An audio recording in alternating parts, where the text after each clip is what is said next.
All right. Welcome, everyone, to week one of our masterclass, Understanding Your Brand Identity on Google. I'm Maria Daniels, an expert in creative marketing and out of the box thinking. And I've got my special friend, Sharon Miller. I'm going to let her jump in and introduce a little bit about herself. Yeah. So, hi, I'm Sharon Miller, the Google Gal, and I'm here to help you leverage Google's tools for your business in order to help you grow. So, today we're going to dive into the essence of brand identity and how it appears on Google.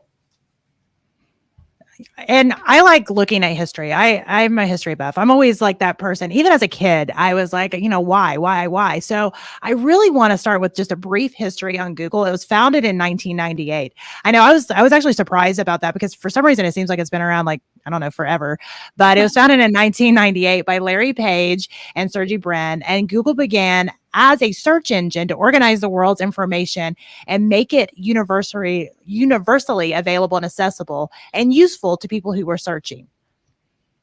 Yeah. And so, one other thing I think it's interesting for people to understand is that Google kind of merged and evolved really around 2013.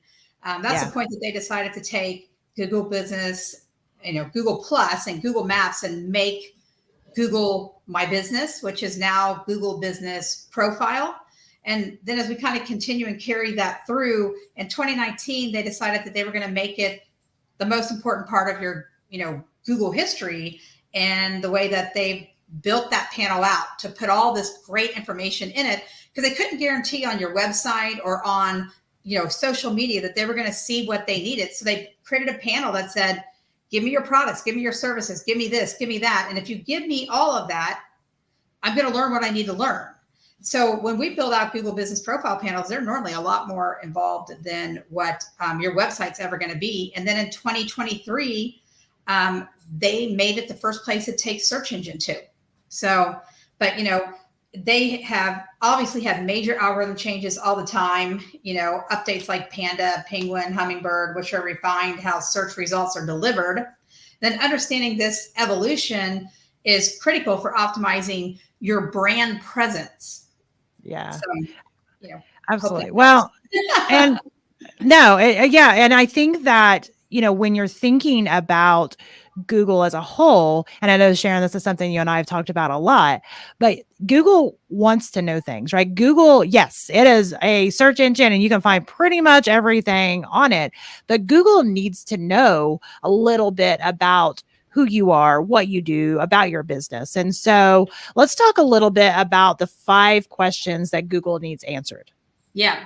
So this is kind of like, I speak about this all the time. So if you've ever seen me on Tech Corner on Thursdays or Business Blueprint on Wednesdays, you can catch both of those. You can find information out there on Facebook and different places. But I talk about the 5 questions that you need to answer to Google. And this doesn't matter if it's your Google Business Profile panel or your website, which are the only 2 places that Google goes to obtain direct information to your business. So please understand that.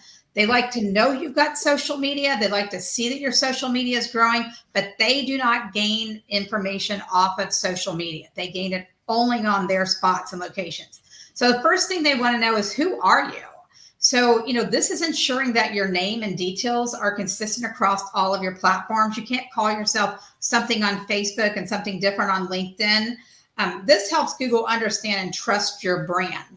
One of the biggest things that I would say when it comes to naming your business is people need to understand what your business name is and how it evolves and creates your business.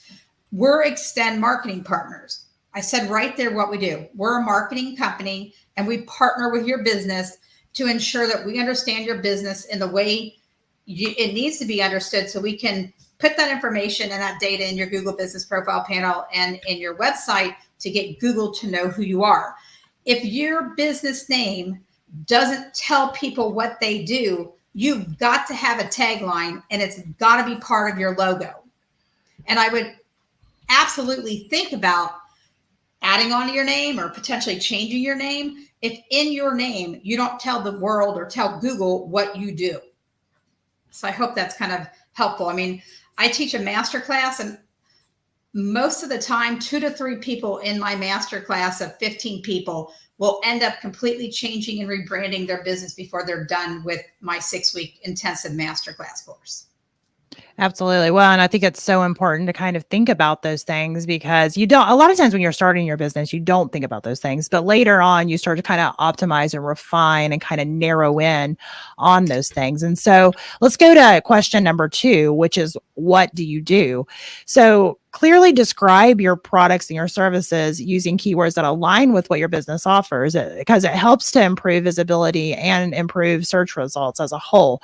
But, I think that when you're thinking about this, you can think about it this way. You want to define your core offering. So what that means is start by listing all of your products, all of your services that your business provides. And you want to be specific. You want to be detailed in your descriptions. And then think about using relevant keywords. So you want to identify and incorporate keywords that any potential customer might use when they're searching for your offerings. So you can look those up with tools like Google Keyword Planner to help find popular and relevant search terms that maybe your ideal person is looking for.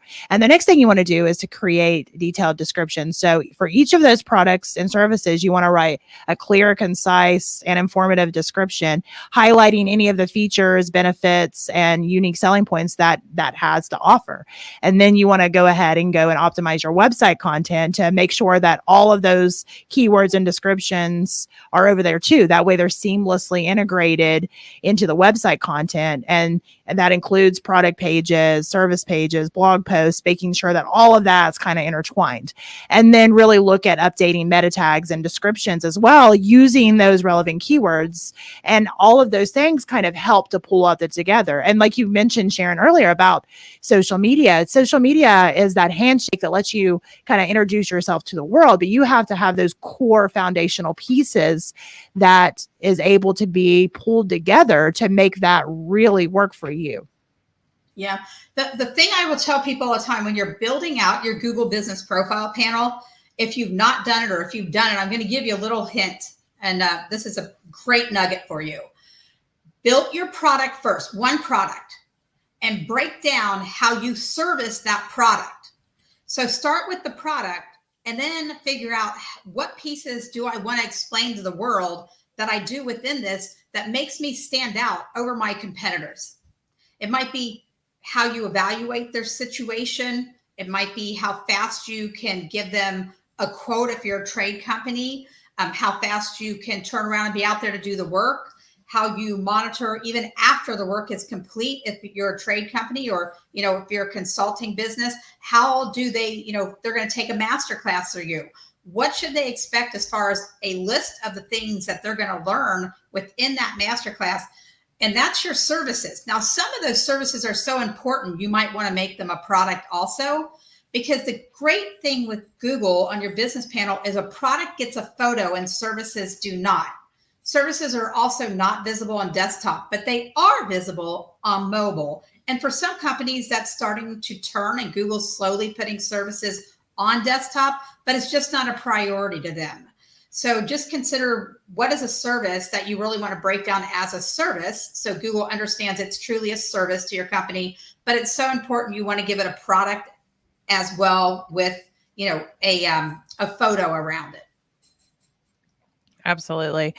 Well, and I think that being able to really sit down and kind of jot those things out before you get in there, because I know it's overwhelming as a business owner. Sharon and I both know this firsthand. Yeah. As a business owner, at a time. Don't exactly.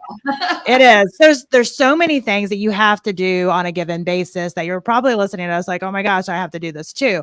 And it can be overwhelming, but there are things that you can do. Obviously you can hire in help, but you can also, just get in and write it all down on what you're going to do and just knock them out one at a time. So let's go to the next thing, which is how do you do it? So with how do you do it, you want to explain your business processes, your business methodologies clearly, because this helps potential customers understand what makes your approach unique, right? So why is it unique? Why is it effective? And you want to think about how to articulate that effectively, such as, breaking down your business processes step by step, whether it's a specific type of service that you offer or how you create a product. You want to give them a transparent overview. So, for an example, if you run a bakery, then maybe you explain the sourcing of your ingredients or the baking process or quality control measures. So, being able to describe these things allows your customer to get to know a little bit about your values, what you stand behind. And you also want to highlight those key methodologies, right? Describe any unique methodologies or techniques that you have. So maybe it is some type of proprietary technology or an innovative approach that you have, or some specialized skill that is unique in your industry. So, for an example on that, it could be a digital marketing agency may highlight their data-driven approach and use some type of advanced analytics tools that most companies don't, right? So those are things that kind of sets them apart. Another thing is to emphasize efficiency and quality. So showcasing how your methods lead to better results, right? You're helping dream that dream with them. So because you're wanting to show them that high quality, you're wanting to talk about faster delivery times if that's something that you offer, or maybe that it's not faster because you're really honing in on perfecting it, right? So, there's two sides to that coin. So being able to kind of think about those things is huge, and using visual aids like flowcharts, infographics, videos illustrating the processes helps to make some complex information a little bit more digestible. Yeah, you were talking about donut shop. I mean, that's a great way to a video of like your donuts come out of the fryer and they see you with the big vat of the glaze just glazing over the top of the donuts. I mean, talk about making somebody want to get in their car and drive to see you. 10-15 second video. Well, and I think that's the thing. Like, again, we're speaking from experience. So there's so many things to do in the business that it doesn't have to be these big, elaborate things. And I know, I mean, I could tell you story after story of my own experiences on that, thinking that I had to have that perfect right setup to be able to get that right shot. That's fine if you end up doing that later, but just get the shot, right? Take your phones do a great job now. And there's some things that you can learn even on the phone to be able to change the settings to get very good, decent quality on stuff that you're able to get that. Just get it and don't wait until later, right? If you end up doing some professional, hired in videographer, that's fine and dandy. Those would be beautiful, but get what you have now and plan for the later. Yeah, I mean, and like even my Google phone, it erases things for me. Mm-hmm. So if something's in the background I don't want, I have the capability of taking it out. So the phones have really advanced. Absolutely. Absolutely. So Sharon, I'll let you go ahead and jump into the next point, which is why you, right? Well, actually, we skipped who do you do it to? So that's right. Yeah, go ahead and do the who do you do it to? Yeah. So who do you do it to is literally the most important thing you have to think about when you are writing outside of keywords. And the reason this is because as of October of 2022, Google made an algorithm change, major algorithm change to what they call customer forward facing marketing. So when they go out to your website and your Google Business Profile panel and they learn everything that you do, in that, if they don't learn who you do it to, basically who are your ideal clients. Most people say, well, I can work with anybody. Okay, well, that may be true. I mean, I can work with anybody, but I can tell you that the top 3 industries that we go after are trade, medical, non-hospital related, and business consultants or individuals who work from home, because setting up a Google Business Profile panel and getting found when you don't have a physical location is not an easy task. So, but we will work with everybody. And we've got customers across many, many facets, as does Maria. But if you don't tell Google who you're going after, they don't know who to send you. One of the great things in your Google Business Profile panel is you can actually set up, as part of your products, your client base. So you can go out there and set up a thing that says, I want chiropractors, med spas, this kind of company, that kind of company, whatever that may be. or a trade company, show a utility belt with all kinds of stuff on it, and then in your description talk about whether you're an electrician, you're a plumber, you're this, you're that, we work with you. Whether you're a restaurant, whether you're a chain or a mom and pop, it doesn't matter. We can work with you. If in your descriptions you don't reference specifically who you are targeting, also the areas that you're targeting. Now, please keep in mind your Google Business Profile panel is for local search only. So if you've got a Google Business Profile panel and you have a thing on there where it says location and you put in there USA, your Google Business Profile panel is doing nothing for you. It should be your local county, maybe a county that touches your local county. You get 20 places that you can put in there. And then you put names of the cities within those counties that have the businesses in those areas that you're targeting. So now you've told Google within your location part of your Google Business Profile panel where you're marketing. Maybe on your website, that's a little map, and your counties are listed out. We've got one of our plumbers. He works in 7 counties. So when you see his website, there's a little thing in there and it states the 7 counties in Indiana that he works in. So on top of that, then we have a picture of a farm. We have a picture of a commercial building, and we have a picture of residential. Yeah, he works basically with everybody, but we're specifically telling Google if somebody's calling and they're calling from their home or, they own a home and Google knows that about their information, they're more likely to send in a My Guy because My Guy's already said, hey, we work on residential. So Google takes the data they know about the person, whether they're sitting in their office and they're logged in, to their work email, and they're doing search through their work email. Google's going to understand that business already because it knows all the data about that business because of information that it's found out there. And now that business is going out and looking for a plumber. It's going to look on those plumber sites and see what plumber discusses the fact that they do commercial building work. Yeah. And so if you're not telling Google who your ideal client and audience is, Google may know all the great things about you that you do, but they don't know who to bring to you. And search starts now at the customer's feet, at their computer, at their cell phone. It doesn't start at you coming out. It starts at the client going in. So Google takes what it knows about the client, and that's how it determines who it's going to send to where. And if you don't explain that on your website and your Google Business Profile panel, you've just lost some huge search identity out there. So I hope that helps. Absolutely. And go ahead, unless you need a break, but go ahead and dive into the why, because, again, wrapping this up, like, I think it's so important to really think about why, because, everybody's probably been on Google. So we know literally you can type in and find anything. And there's in your industry, I know we love to think that, we're like the only one and we all, have that, well, we're the best in our industry type of thing, right? Everybody thinks they're the best. So you really have to define it farther than that. So why you? Yeah. So why you is basically emphasizing your unique selling position and then using testimonials and reviews to build that credibility and trust.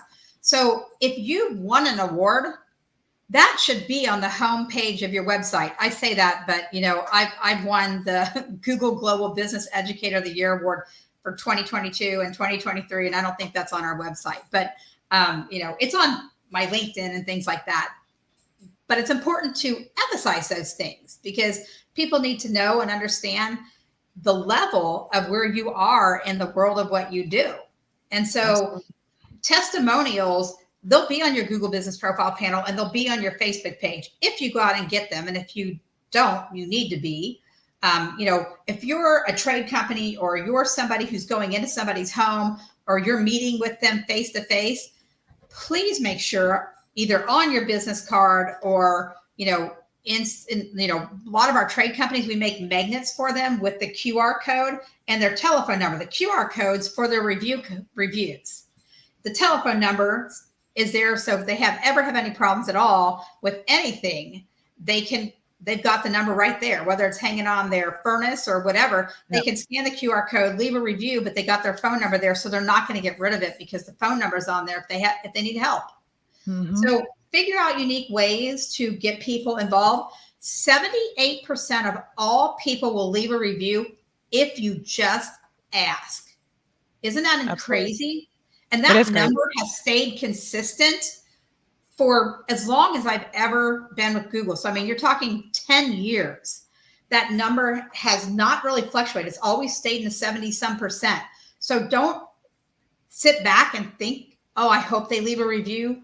Ask. If you own a restaurant, you better have something on your table that allows them to scan it, or hanging on your door so they can scan it as they go to leave. Mm-hmm. So, or maybe it prints out on the QR code, prints out on their receipt. So just a unique way to get it in front of them. Text it to them, whatever it may be.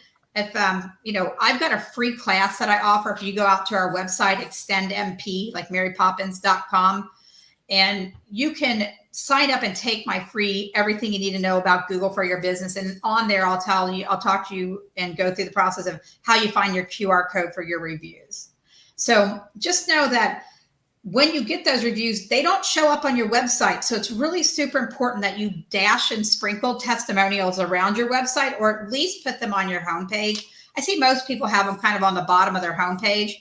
The one thing I find that people don't understand is may never make it to the bottom of your homepage, because they may have already found what they need and they've already clicked away. So sprinkle reviews throughout your stuff. If you have a specific thing that you do and you got a great review about it, I get a lot of great reviews on my classes that I teach and my educational stuff or my speaking events that I do. So dabble those, reviews in that section so that people understand what people get out of, having attended or having had you do some work or having had you consult for their business. That's really super important because it builds that credibility in Google, and that's what they're looking for. Absolutely. Well, and I think, again, I said this, like, I don't know, 5 times at this point. There's so many things that we need to be doing. And it's not about, lengthening our to-do list. It's about honing in and refining. And we all have things that we can do better at. You may be listening to this and you're like, oh, I'm doing that. I'm doing that. I'm doing that. And, there's things that I do, very, very well, and I'm very consistent on. And there's things that I could do a little bit better, right? We all have those. And these classes that we're doing are about helping you kind of hone in on some of these things that maybe you're slacking on a little bit because you just haven't found the time, or maybe you didn't realize how important that was, or maybe it just keeps slipping your mind, right? We all have those things. And I think it's important to kind of realize that. Now, I want to kind of jump over a little bit to talking about just our companies and our brand stories and, basically what your story is and why did you start your business and where is it now and where do you want to go? Because those are all things that you want to be thinking about, and only because you want to be able to share those things with people who are not only coming to your website, but going to your Google profile, going to your social media. It should also be something that is everywhere, that somebody can see something maybe that you posted, no matter where it is, and be like, oh, that's from this person or this brand, because you have developed that brand, image so clearly that people can tell just a post sounds like it came from you. Yeah. And I think, that crafting that compelling narrative and building your products and services around it will grab people's attention. One of the other things I think is really important is when you're out there doing graphics, that you never leave that graphic not with your logo or your business name on it, preferably your logo, because Google has learned your logo and they're following that logo everywhere they see it. So part of crafting that compelling narrative is creating that consistency within everything that Google sees too. And it's not just verbally or in writing, through a video or something like that. It also is consistent through your photos and your graphics. So you have to grab people's attention.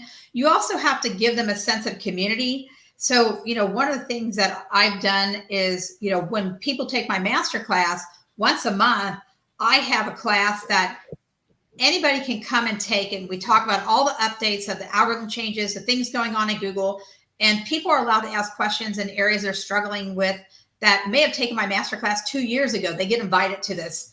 And, from there, we build a community and people say, oh, I'm in your same industry. Like I do this or I do that. You have to figure out how to build that same community feeling within your business. And sometimes that's giving stories, because stories sell. So if you can tell a story about something that you did for a client that was hugely successful, somebody else can go, that's me. And now you've just gained a client because you've given them that sense of community and that compelling narrative. So keep in mind that stories sell.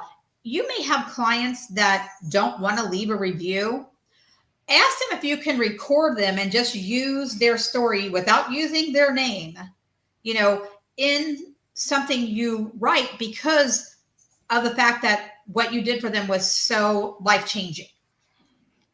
Absolutely. Well, and I love that you mentioned that, because stories driven everything is emotionally connecting. And I know when I'm teaching my sales classes, that's one thing I really hone in on, how to sell without selling. And the way that you do that is you are connecting with stories, because humans are connected to emotions, right? And the way that you are able to really connect is with those emotions. And you do that by, really creating this sense of know, like, and trust within everything that you do, by sharing your own stories, by sharing the people you've helped stories, like Sharon said, but by also really letting people kind of get a glimpse inside of like the who, what, why, how of who you are as a business and as a person. And I love that you brought that up, but I do want to mention that because, as Sharon said, that Google does learn your logo. It shows up under images on Google search, and people can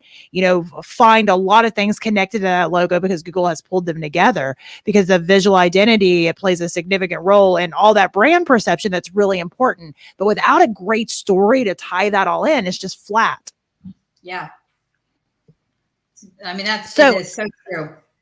Yeah. And, circling that back earlier, it was mentioned just about, a tagline. And I want to jump to that as well, just to make sure that if you don't have a tagline now, think about one, right? And it doesn't have to be, like I said, I think sometimes people want it to be like quirky and cutesy or whatever, but it's not so much about that. It's about, having a tagline that aligns with who your brand is, your brand identity, and something that is really going to resonate with that audience and tell them who you are, what you stand for. Like, I think that is something that, I think we try to be all like rhymey and cutesy sometimes, but it's not so much about that, right? It's about really driving it home, like what you represent, what you stand for, what you do, who you are.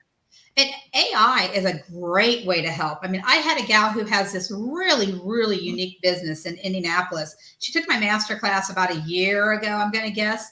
And we really struggled with her tagline. So we finally wrote her about us statement for Google, which in your about us statement, the 5 questions we just went through, you need to answer all of those in that about us statement for Google. And so I would say 1 sentence for each one. It should be a 5-sentence about us statement.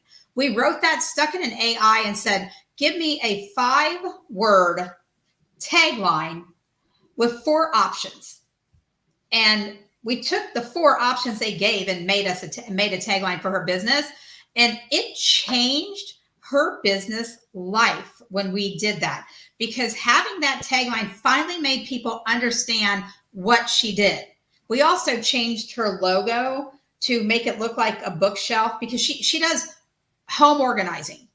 Mm-hmm. And so, to have a bookshelf that, like, at the beginning of her tagline, the books are kind of falling over, and at the end, they're all straight and neat. I love that. And her logo's in the middle. And with her tagline underneath. And finally, it was like the aha moment that she needed by we changed her colors, we changed her logo, and we created her a tagline. Didn't change her business name, but her business name was her name. And so it just didn't give people that idea of exactly what she did. By the way, we visually created her logo, the colors we gave with the softness of what the colors mean to people. Color charting is super important. Oh, Don't it just is. because you like it. Please don't pick colors because you like it. Please go Yeah. out and look at a color chart and look at what most people gain out of colors. And then also go out and put your logo places and take a look at it, because your bright pink may be terrible in the way that it shows up somewhere, or like a fluorescent yellow, something like that. The way it blurs and across the screen because of the tone of it. So just make sure you pay a lot of attention to that. And then, it's okay to put images in with your logo. And then your tagline, her tagline just sealed the deal. I mean, my tagline is, it all starts with Google. We're a Google marketing company. We're one of the leading Google marketing companies in the United States, I'd probably say. But even though I do global speaking, global educating, our company does primarily North America, because we do stuff with Canadian Wine Association. So, but just in the big scheme of things, it all starts with Google. And we know and understand that because we're the biggest search engine out there. So just kind of think about what your tagline would mean and be associated with too. Absolutely. Well, and I know this is a lot of information to digest, and that's the reason we're breaking these up into separate master classes. But what's a master class without some homework? We want to kind of encourage you to start looking at some of these things. So the first thing I want you to kind of look at is create a survey to gather some type of feedback on your logo or your tagline. If you've had it for a while, I know we get stuck in this idea that we can never change. We hear those things, especially in the marketing world. I can remember learning that when I was going to school for marketing. That's not so true. For some giant brands, it's a lot harder, but they still do it. But it's a lot harder to change. They do it. It's a lot harder to change. But for most small businesses, nobody is really going to notice that you changed, because you're not in magazines everywhere and on the news every day. You want to know, what do people think about your logo? What do people think about your tagline? So send that out on your email list. Include questions about maybe 3 of your standout services and products you have, and ask them questions like, what do they think about that? Do they understand what you do? Get that feedback and be prepared, because some of it may be brutal, and that's what you want. You want brutally honest feedback. You don't want some high level, oh, it's beautiful, it makes me feel so happy all the time. No, brutal feedback. I want you to send it to the people that are going to tell you what you need to hear, but may not want to hear about all of that, because you need to be able to know what you need to kind of tweak. And if you do get some maybe negative feedback about it, send it to some more people, really hone in on it to see if that is a widespread, misconception. Yeah.